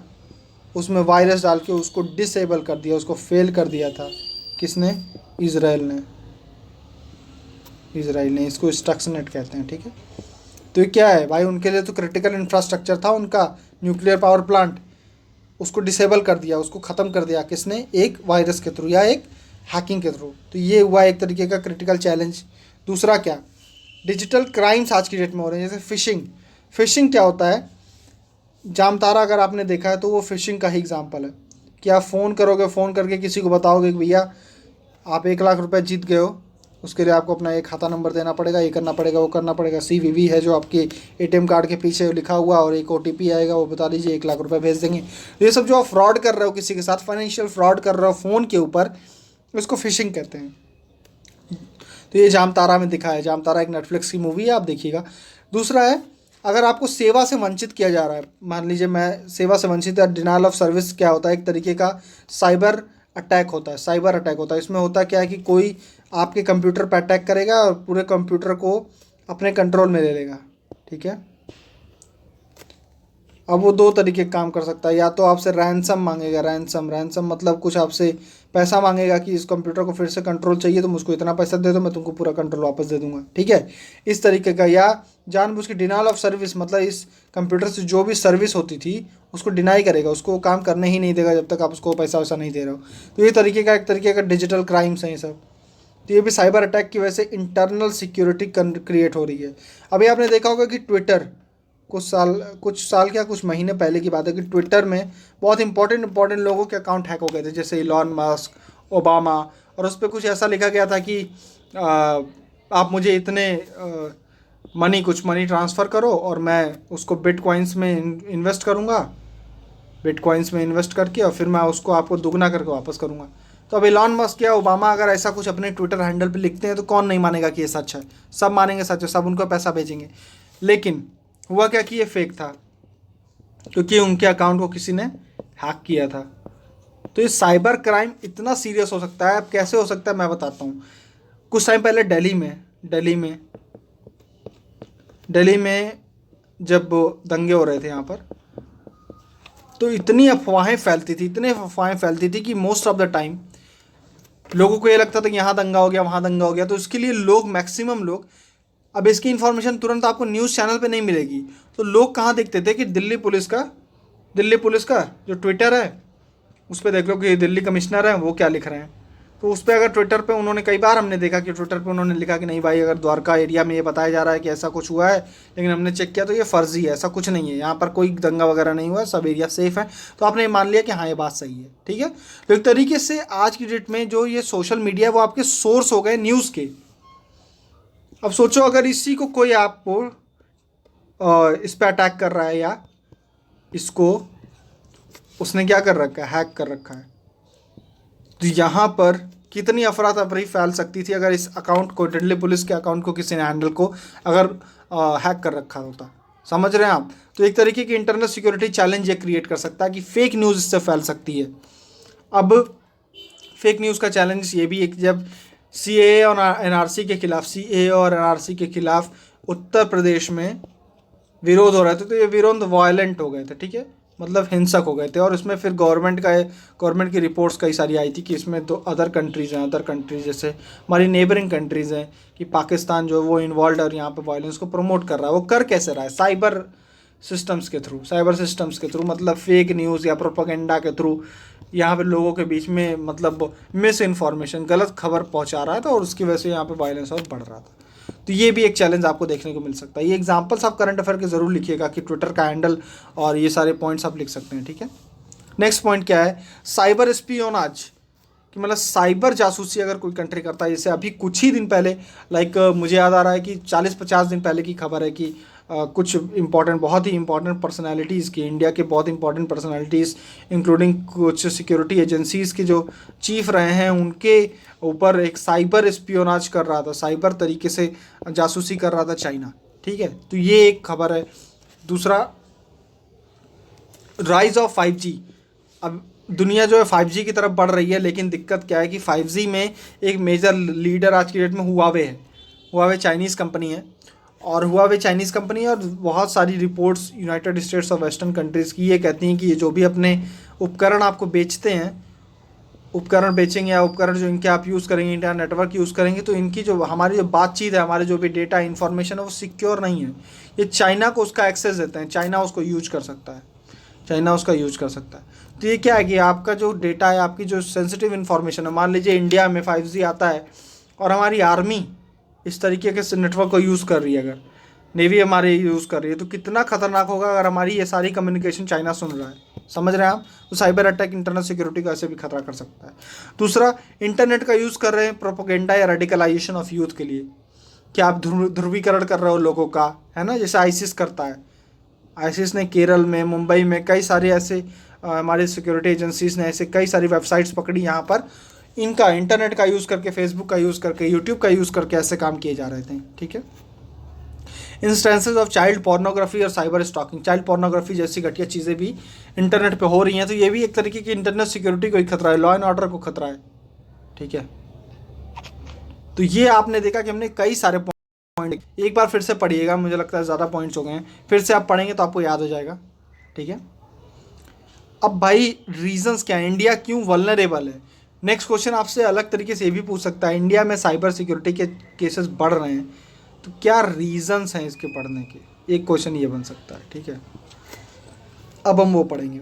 अभी तक हमने पढ़ा कि कैसे बढ़ रहे हैं, तो हमने कई सारे एग्जाम्पल देखी, बताएं कि जामतारा जैसा सिचुएशन बढ़ रहा है, ट्विटर हैंडल क्या हैक हो जा रहे हैं। ठीक है।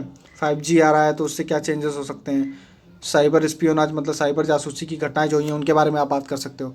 तो फिर आप क्वेश्चन है नेक्स्ट की, रीजंस फॉर इंडियाज़ वल्नरेबिलिटी, मतलब भारत जो है, भारत में जो भारत की जो स्थिति खराब है इस समय, या उनकी जो मतलब आप वल्नरेबल हैं, तो उसका क्या रीज़न है? सबसे पहला रीज़न तो भाई डिजिटल इलिटरेसी है, डिजिटल निरक्षरता है। भारत में अब एक डेटा है कि India rank 3rd in terms of highest number of internet users in the world after US and China. US China के बाद दुनिया में सबसे ज़्यादा इंटरनेट यूजर्स कहाँ हैं? भारत में, इंडिया में। अब इससे क्या कि जब इतने सारे इंटरनेट यूजर्स हैं लेकिन इनके पास डिजिटल साक्षरता नहीं है, इनको नहीं पता है कि कौन सी वेबसाइट चलानी है, कौन सी नहीं चलानी है, किसी को OTP देना है कि नहीं देना है, तो ये सारे पॉइंट्स जो हैं ये आपकी डिजिटल लिटरेसी के अंदर आते हैं।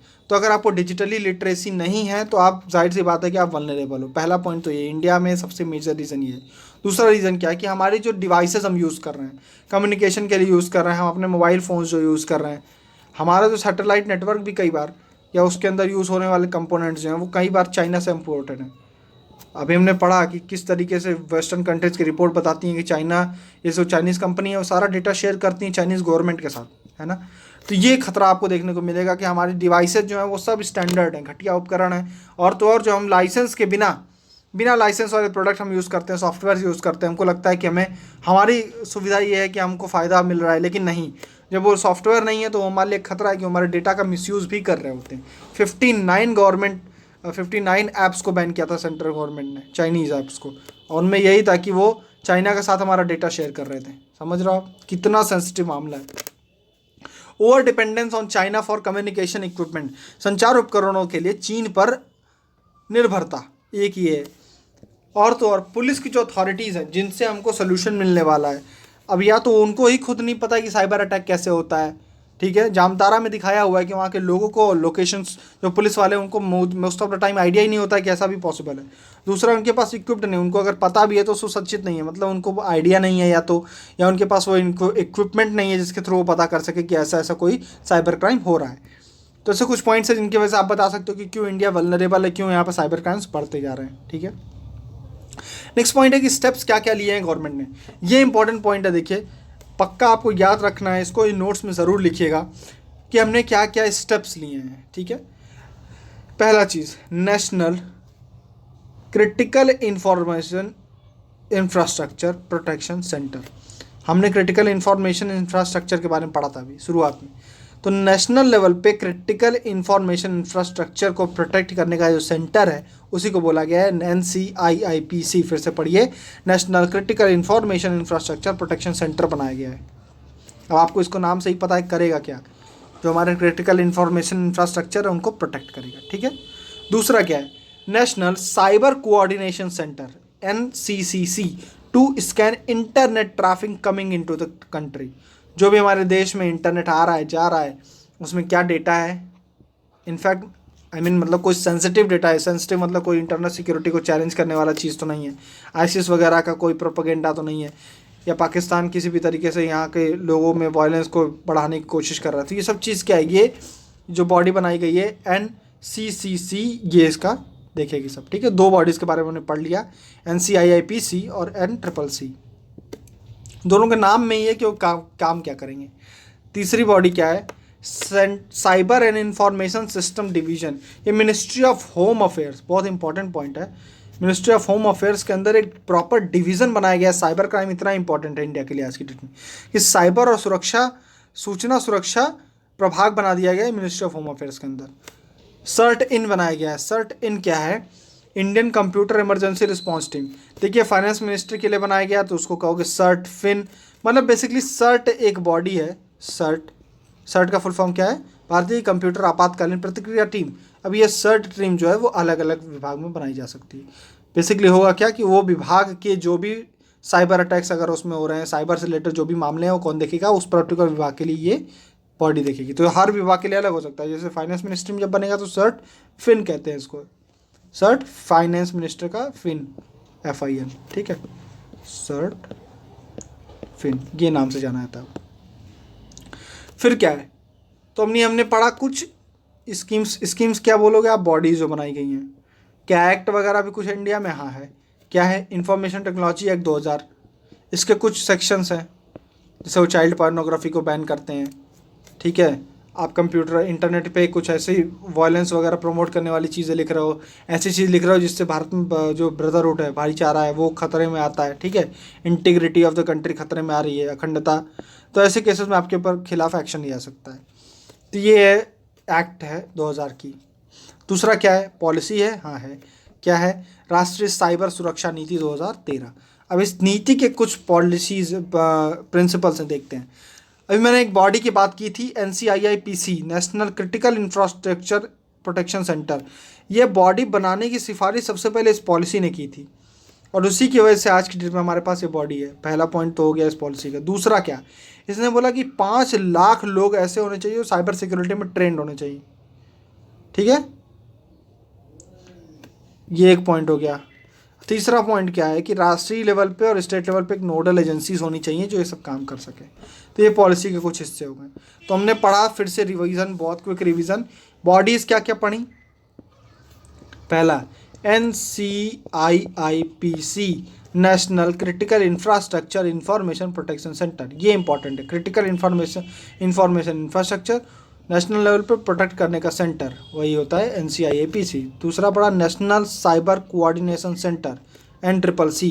फिर क्या पढ़ा, ये वाला मिनिस्ट्री ऑफ होम्स में क्या बनाया, साइबर सुरक्षा, साइबर और सूचना सुरक्षा प्रभाग, मतलब साइबर इंफॉर्मेशन सिस्टम। ये इतनी पढ़ ली हमने बॉडी। चौथी पढ़ी CERT, computer emergency response team, अलग अलग बॉडीज। ठीक, लॉ में क्या पढ़ा, मतलब क्या मतलब विधायी उपाय क्या है, तो है इंफॉर्मेशन टेक्नोलॉजी एक्ट 2000। पॉलिसी कुछ है, हाँ, क्या है, नेशनल साइबर सिक्योरिटी पॉलिसी 2013। बस यही था। ये सारे स्टेप्स आपको याद रखने की, ये काम किया गया साइबर सिक्योरिटी को लेकर के। ठीक है, नेक्स्ट पॉइंट, नेक्स्ट चैप्टर में बढ़ते हैं। Sorry, next question. Question number 4 आज का आखिरी क्वेश्चन है। क्वेश्चन है एटीट्यूड के बारे में। एटीट्यूड आपके सिलेबस में डायरेक्टली मेंशन्ड है। कई बार इससे 2018 के मेंस में तो 3 क्वेश्चन पूछ दिए थे, 20 में से 3 क्वेश्चन तो सिर्फ एटीट्यूड पे पूछ दिए थे, इतना पसंद आ गया था उनको। वैसे ही कोई और टॉपिक भी उठा सकते हैं। वैसे पढ़ते हैं एटीट्यूड के बारे में।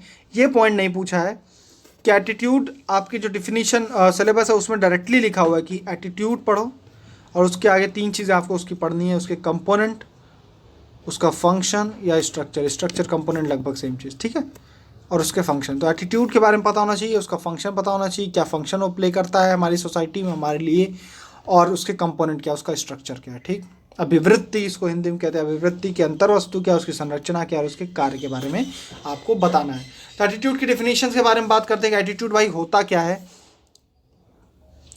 मोस्ट ऑफ द टाइम आप लोग सुना होगा कि अरे वो बहुत एटीट्यूड दिखा रहा है, यार ये बहुत कम समझ होती है लोगों को शायद एटीट्यूड वर्ड की, या गलत तरीके से यूज़ कर रहे होते हैं।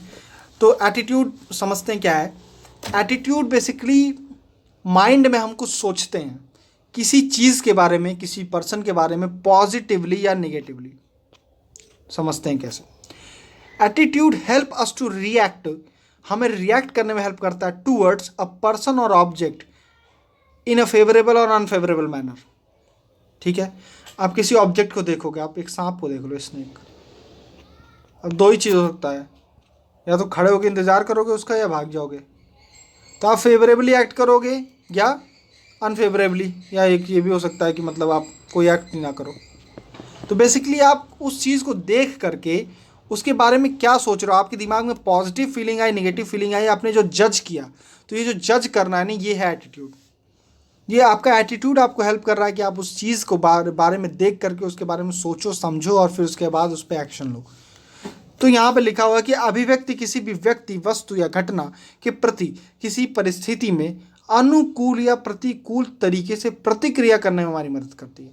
आपने उस व्यक्ति, वस्तु या घटना को देखा, अब उस परिस्थिति में आप उसके लिए अनुकूल या प्रतिकूल तरीके से प्रतिक्रिया करोगे। यह कौन बताएगा? आपका एटीट्यूड। सांप का एग्जाम्पल आप याद रखो। इस सांप के प्रति आपका कैसा एटीट्यूड है? भागोगे या रुकोगे या देखोगे उसको, है ना?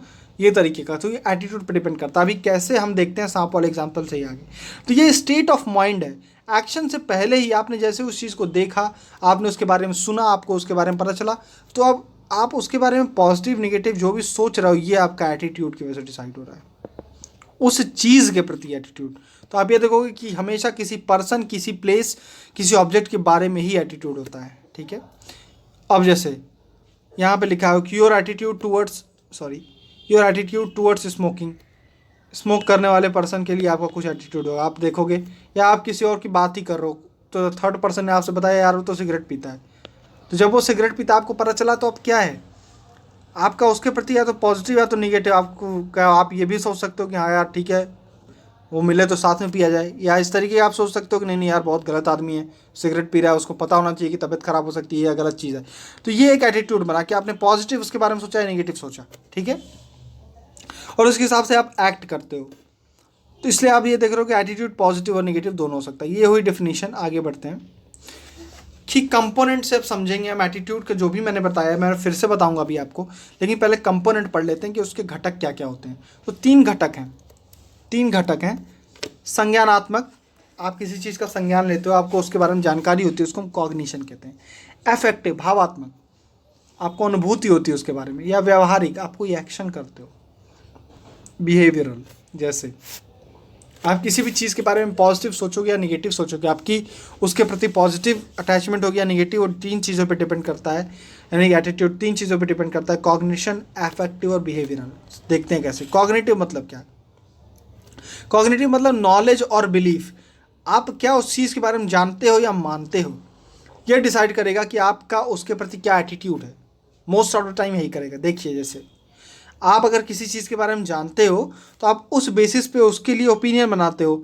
आप अपने नॉलेज के बेसिस पे एक ओपिनियन बनाते हो, और वो ओपिनियन आपको हेल्प करता है उसके प्रति अपना एटीट्यूड डेवलप करने के लिए। सांप वाला एग्जाम्पल यहाँ भी ले लेते हैं कि अगर आपको पता है, आपने बचपन में सुन रखा है कि यार उनको सांप काट लिया तो मर गए थे, तो आपने एक नॉलेज आपको मिली, नॉलेज ये मिली कि सांप जो होते हैं जहरीले होते हैं। वो जहरीले होते हैं यानी कि वो खतरनाक होते हैं। ये क्या है? आपकी इन्फॉर्मेशन है। आपको नॉलेज जो मिली है उसके बेसिस पे आपका एटीट्यूड सांप के प्रति क्या बना है? निगेटिव ही तो बन रहा है कि भाई जब ये दिखे क्योंकि ये खतरनाक है तो क्या करने का? आपने को भागने का है। ठीक है। दूसरा, स्मोकिंग वाला एग्जांपल। मूवी शुरू होने से पहले मुकेश को दिखाता है। तो मुकेश जो था, मुकेश हराने, वो 22 साल का था और सिगरेट स्मोकिंग, और उसके बाद उसकी शायद डेथ हो गई। ये मूवी से पहले दिखा दिया आपको। तो आपको ये इन्फॉर्मेशन मिल गई। कॉग्निशन, संज्ञानात्मक, आपको ज्ञान तो ये मिल गया कि cigarette smoking is injurious to health, कि मतलब सिगरेट क्या है? खतरनाक है। उसके बाद बहुत सारी चांसेस है कि आप अपना ओपिनियन क्या बनाओगे सिगरेट के प्रति? कि निगेटिव, भाई सिगरेट ना पीना है, और कोई आसपास पिए तो उससे दूर भी हट जाना है। ठीक है। तो ये क्या है? आप कॉग्निशन के बेसिस पे किसी एक ऑब्जेक्ट यहाँ पे क्या है? सिगरेट। वहाँ पे क्या थी?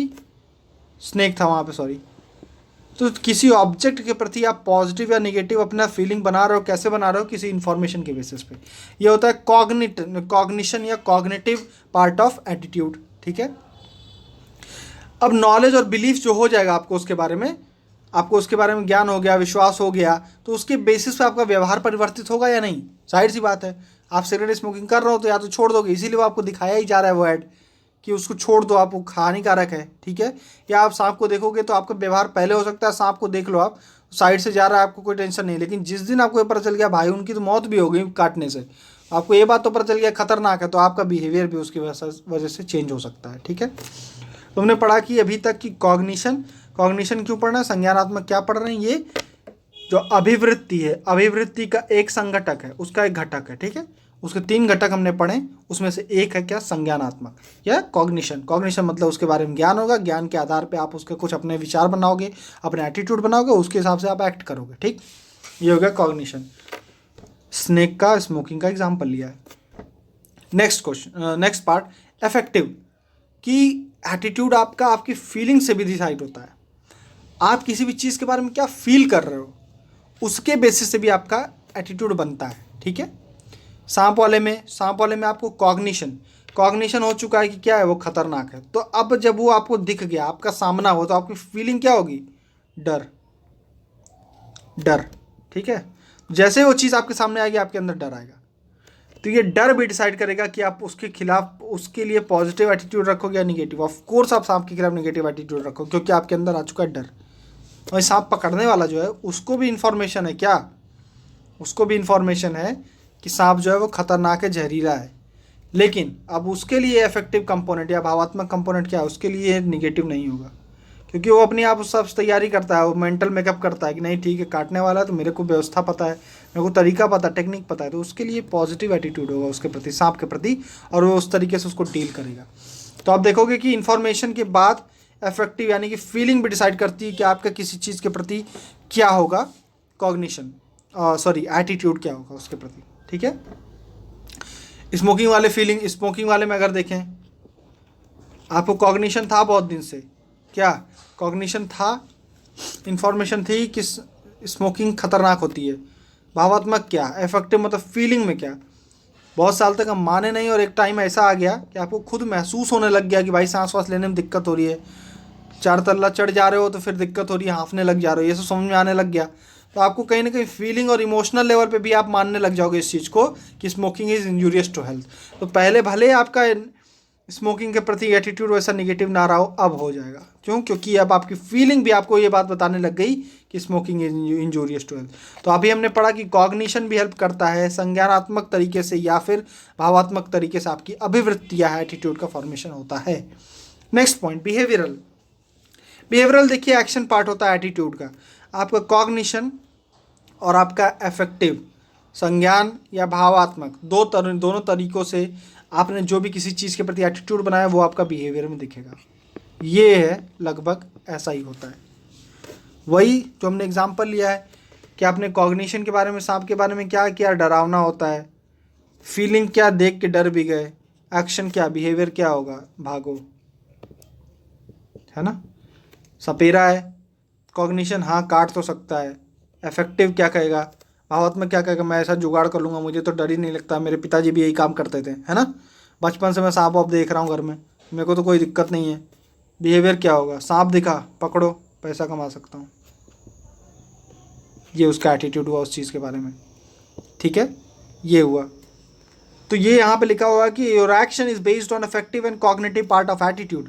भावात्मक और संज्ञानात्मक दृष्टिकोण के आधार पर ही व्यवहारिक अभिवृत्ति का व्यवहारिक जो घटक है उसकी जो भी फॉर्मेशन होता है, ठीक है। अब हमने ये देखा कि कॉग्निशन और इफेक्टिव कहीं ना कहीं बिहेवियर को डिसाइड कर रहे हैं। तो क्या ज़रूरी है हमेशा ऐसा ही हो? क्या आपको जो इन्फॉर्मेशन है, जो आपने संज्ञानात्मक तरीके से सीखा है और जो आपके भावात्मक तरीके से आपको पता है या आपने महसूस किया है, क्या हमेशा आप उसी तरीके से एक्शन करते हो? सोचिए ज़रा, क्या आपका एटीट्यूड हमेशा ऐसा ही है? अगर ऐसा ही है तो बड़ा आसान होता कि मैं आपको मूवी के पहले दिखा देता कि मुकेश था, वो सिगरेट पिया, मर गया, ठीक है। भाव। अब इसमें कॉग्निशन क्या था, कॉग्निशन था या संज्ञान में क्या दिया मैंने आपको, एक इन्फॉर्मेशन दी, पीस ऑफ इन्फॉर्मेशन कि स्मोकिंग इज इंजूरियस, स्मोकिंग हानिकारक है। मरने से क्या है, एक फीलिंग आ गई, डर भी आ गया। तो नेक्स्ट एक्शन मेरा क्या होना चाहिए कि मेरा बिहेवियर ऐसा होना चाहिए कि मेरा एटीट्यूड तुरंत सिगरेट के प्रति निगेटिव हो जाए और मैं क्या करूँ, उस सिगरेट को छोड़ दूँ, स्मोकिंग को छोड़ दूँ। ठीक है, ये होना चाहिए। क्या होना चाहिए था यहाँ पर कि कॉग्निशन और अफेक्ट, कॉग्निशन और अफेक्ट के बेसिस पे बेसिस पे मुझे बिहेवियर, हमने यही पढ़ा भी था कि कॉग्निशन और अफेक्ट के बेसिस पे बिहेवियर चलता है। तो कॉग्निशन में बता दिया कि it is injurious to health, affect में दिखा दिया कि उम्र भी क्या, बिहेवियर होना चाहिए कि तुरंत वो बंदा सिगरेट छोड़ दे, यानी कि उसका नेगेटिव एटीट्यूड बनना चाहिए उस चीज़ के प्रति, वो सिगरेट छोड़ देता। लेकिन ऐसा होता है क्या, मूवी देख के आएंगे या मूवी के ब्रेक में ही लोग सिगरेट पीते हुए आपको दिख जाएंगे। तो इसका मतलब क्या है कि ज़रूरी नहीं कि आपको उसके बारे में पता है या आपको उसके बारे में आपकी फीलिंग भी डर वाली हो, लेकिन आपका बिहेवियर उसके साथ चले, उसके मतलब आप कह लो कि अनुकूल हो। ऐसा नहीं होता है, हमेशा नहीं होता है, मोस्ट ऑफ द टाइम ऐसा होता है। तो अगर हमको किसी भी आदमी का एटीट्यूड चेंज करना है, एक क्वेश्चन ये भी बनेगा कि आप किसी भी चीज़ का, किसी भी पर्सन का एटीट्यूड कैसे चेंज करोगे। एक क्वेश्चन ये बनेगा एटीट्यूड टॉपिक का कि एटीट्यूड फॉर्मेशन आखिर इंसान में होता कैसे है। अगर मैं ये समझ जाऊं कि अभिवृत्ति का विकास आप में हुआ कैसे है, तो हो सकता है कि मैं आपकी अभिवृत्ति जो गलत है या सोसाइटी के प्रति सही नहीं है वो मैं चेंज कर सकूं। तो ये एक भी क्वेश्चन बनेगा इस तरीके का भी, जो मैं आपके लिए आगे लेके आऊँगा। तो यहाँ पे मैं एक एक्सेप्शन की बात कर रहा हूँ, अपवाद की बात कर रहा हूँ कि देखिए जो लोग शराब की लत होती है, जिनको ड्रग्स की लत है, उनको कॉग्निशन पता भी है, अफेक्ट में वो देख भी रहे हैं कि उनकी वजह से उनका घर परिवार बर्बाद हो रहा है, वो ज़मीन वगैरह बेच के दारू पी रहे हैं। तो ये अफेक्ट में भी उनको पता है, कॉग्निशन में भी पता है, लेकिन उनका बिहेवियर क्या है, फिर भी दारू पी रहे हैं, फिर भी सिगरेट पी रहे हैं। तो ये क्या चीज़ बता रही है आपको, ये बता रही है कि एटीट्यूड ज़रूरी नहीं कि सी और ए पे हमेशा डिपेंड करे। ठीक है, ये इंपॉर्टेंट उसके घटक हैं, लेकिन हमेशा इस पर डिपेंड ये नहीं करता है।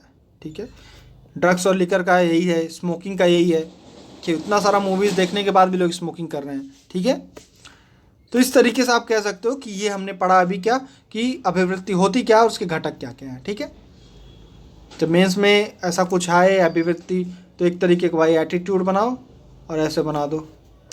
तो यहाँ लिख दो ए मतलब अफेक्टिव, बिहेवियरल और कॉग्निटिव, ABC मॉडल कहते हैं या CAB मॉडल कहते हैं। ये 3 पार्ट है। तो ऐसे एक डायग्राम बना दो, एक डायग्राम बन गया आपका। फंक्शन क्वेश्चन में पूछा था कि भाई इसके फंक्शन क्या है, तो फंक्शन क्या है इसके, यूटिलिटेरियन फंक्शन है। देखिए बहुत ध्यान से समझिएगा, अभी तक जो हमने पढ़ा है उसके हिसाब से ये बहुत शॉर्ट में लिखा गया, लेकिन बहुत इंपॉर्टेंट चीज़ है कि अभिवृत्ति या एटीट्यूड का हमारी लाइफ में फंक्शन क्या है, क्यों हमारा किसी मतलब डिफरेंट ऑब्जेक्ट्स के प्रति एक एटीट्यूड होना चाहिए, वो पॉजिटिव होना चाहिए या नेगेटिव होना चाहिए, लेकिन होना चाहिए। क्यों, 4 फंक्शन हम पढ़ेंगे। यूटिलिटेरियन उपयोगवादी, ईगो डिफेंस मतलब रक्षात्मक व्यवहार हम कुछ करते हैं, सामाजिक फंक्शन या सोशल फंक्शन, और सेल्फ एक्सप्रेसिव मतलब स्व अभिव्यंजक या अपनी अभिव्यक्ति करने के लिए एटीट्यूड हमारी हेल्प करता है। कैसे, चारों पढ़ते हैं। पहला यूटिलिटेरियन फंक्शन, एटीट्यूड हमारा, अभिवृत्ति हमारे लिए उपयोगितावादी कार्य कैसे करती है, कैसे हमारा किसी भी चीज़ के प्रति एटीट्यूड ये डिसाइड करेगा कि वो हमारे लिए यूटिलिटेरियन होता जा रहा है, मतलब हमको कुछ यूटिलिटी दे रहा है, हमारे किसी काम का है, वो कैसे है। It is related to reward and punishment, reward और पनिशमेंट का मतलब, रिवॉर्ड मतलब लाभ है या आपको किसी चीज़ का प्राइज़ मिल रहा है, पनिशमेंट मतलब उसकी सज़ा मिल रही है। तो लाभ वाली चीज़ हम करना चाहते हैं सोसाइटी में, अपनी लाइफ में, और जो चीज़ों की वजह से हमको दंड मिलता है उसको हम क्या करना चाहते हैं, अवॉइड करना चाहते हैं। अब इस चीज़ के लिए एटीट्यूड कैसे हेल्प करता है, देखिए इंटरव्यू में हम लोग जाते हैं, इंटरव्यू में पहुँचे तो उसने आपसे पूछा भाई की शादी होगी तो फिर दहेज वगैरह लोगे, तो बहुत से लोग ऐसे होंगे, मतलब मैक्सिमम लोग तो यही होते हैं शादी के बाद दहेज लेते हैं, लेकिन इंटरव्यू में सबका बाय डिफ़ॉल्ट आंसर क्या आता है, बाय डिफ़ॉल्ट आंसर ये आता है कि नहीं सर, मतलब मैं तो सिविल सर्विस में जाना चाहता हूँ, समाज के लिए भला करना चाहता हूँ, ये वो ब्ला ब्ला, विमेंस के लिए मेरे पास बहुत रिस्पेक्ट है, इसलिए मैं दहेज तो लूँगा ही नहीं, मेरे घर में कोई नहीं लिया, ऐसा वैसा करके आप बोल दोगे। ठीक है, तो ये हुआ क्या, क्यों आपने इंटरव्यू में इस तरीके का जवाब दिया, वहीं आपका अगर दोस्त आपके कमरे में आपसे पूछे तो आप अलग जवाब दोगे।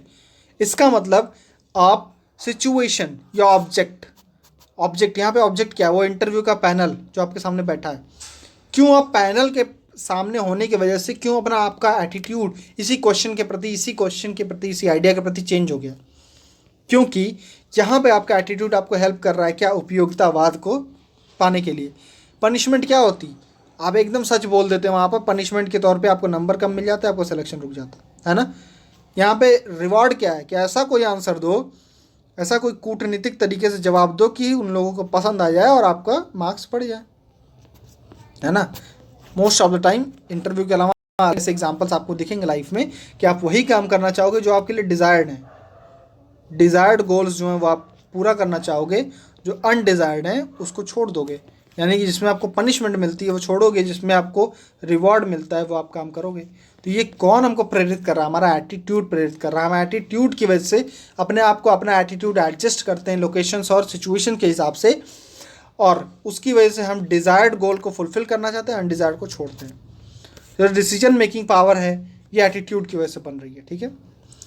तो यहाँ पे लिखा है अभिव्यक्ति का प्रयोग वांछित लक्ष्य तक पहुँचने के लिए और अवांछित लोगों से बचने के लिए। जैसे साक्षात्कार में लोग कूटनीतिक तरीके से प्रतिक्रिया देते हैं, है ना। और भी कई एग्जाम्पल्स हो सकते हैं, इनकाउंटर करोगे कि नहीं करोगे। तो आप तो वहाँ पर आप भले लाइफ में सिचुएशन में ऐसे जानते हैं कि कई ऐसी कंडीशंस आ जाती हैं जहाँ लाइफ में एक पुलिस ऑफिसर्स को मजबूर होकर वो इनकाउंटर कर देता है, लेकिन इंटरव्यू में आप हमेशा यही बोलोगे कि सर जो रूल ऑफ लॉ है, जुडिशरी है, वही रास्ता सही है और ये वो टाइप, समझ रहे हो आप। तो ये एटीट्यूड है। तो ये पहला यूटिलिटेरियन। दूसरा ईगो डिफेंस मैकेनिज्म। आपका एटीट्यूड डिफरेंट सिचुएशंस के हिसाब से चेंज होगा, डिफरेंट ऑब्जेक्ट्स के हिसाब से चेंज होता है, ठीक है। तो ये जो एटीट्यूड आप बनाते हो इन चीज़ों के लिए, चीज़ों के रिस्पेक्ट में, वो आपको ईगो डिफेंस, रक्षात्मक व्यवहार करने पे मदद करता है। कैसे? ईगो डिफेंस का मतलब क्या है कि आपकी जो जीवन की हार्श रियलिटीज़ है ना, कठोर वास्तविकताएं हैं, उनका सामना करने के लिए आपको एटीट्यूड आपका हेल्प करेगा। कैसे करेगा? हार्श रियलिटी मतलब क्या है? आपने एग्ज़ाम दिया, अब घर पे आए, रिज़ल्ट आया, मम्मी पूछें कि क्या हुआ, कितना नंबर आया, तो आप फिर बताओगे कि मतलब 100 में से 70 ही आए। तो फिर तुरंत शुरू कह रहे वो टॉपर कितना पाया है, तो 90 पाया है। अरे मम्मी 90 पाया है वो, लेकिन मैक्सिमम लड़के तो 40-40 पाए हैं, मेरा तो फिर भी सही है, 70 सही है। तो एक तरीके से ईगो डिफेंस है कि आपको बुरा तो लग रहा है कि आप 90 वाले के आसपास भी नहीं हो, लेकिन आपको ये अपने आप को समझाने के लिए आपने बोला कि भाई मैक्सिमम लोग तो 40 ही पाए, मैं तो बहुत बढ़िया है फिर भी। क्योंकि आपने उस हार्श रियलिटी को फेस करना है, आपको अगला दिन भी जीना है, आपको अपनी ज़िंदगी में आगे बढ़ना है। तो जब आपको ज़िंदगी में आगे बढ़ना है, तो अगर आप हर एक प्रॉब्लम पे इतना ज़्यादा इमोशनली सोचने लग जाओगे, इतना ज़्यादा इमोशनली इन्वॉल्व हो जाओगे, तो ऐसी कई सिचुएशंस आएंगी जहाँ आप इमोशंस की वजह से इमोशंस में एक्शंस करोगे, इमोशन में एक्शन करोगे, या फिर इमोशन में कुछ गलत एक्शन भी ले सकते हो, समझ रहे हो, आप डिमोटिवेट हो सकते हो। तो एक तरीके का ईगो डिफेंस मैकेनिज्म क्रिएट करता है हमारा एटीट्यूड, कि हमने एक एटीट्यूड अपने आप को समझाया कि भाई पेपर कठिन था उस साल का, इसलिए मेरा प्रीलिम्स नहीं निकला, कि पेपर ही कठिन था, अरे कहाँ किसी का निकला है, 200 सीट आई है इस बार तो ये इस तरीके का जो चीज़ें है ना, ये ईगो डिफेंस मैकेनिज्म है और ये एटीट्यूड ही बनाता है। तीसरा क्या? Social function. एटीट्यूड अभिवृत्ति हमें हेल्प करती है सामाजिक रूप से स्वीकार्य जो तरीके हैं, जो कार्य हैं, उनको करने के लिए। जैसे महिलाओं के प्रति आपका एटीट्यूड क्या होना चाहिए? रिस्पेक्टफुल होना चाहिए। बच्चों के लिए क्या होना चाहिए? रिस्पेक्टफुल होना चाहिए या प्लेफुल होना चाहिए, ठीक है ना। एल्डर पीपल जो हैं, बूढ़े लोग हैं, उनको आप रिस्पेक्ट करो। नेशनल एंथम के टाइम पे खड़े हो जाओ, नेशनल सिंबल्स की रिस्पेक्ट करो। सोसाइटी एक तरीके से आप पर एक कंट्रोल करती है, कुछ नियम बनाती है, नॉर्म्स बनाती है कि आपको इस समाज में रहना है तो उनको फॉलो करना पड़ेगा।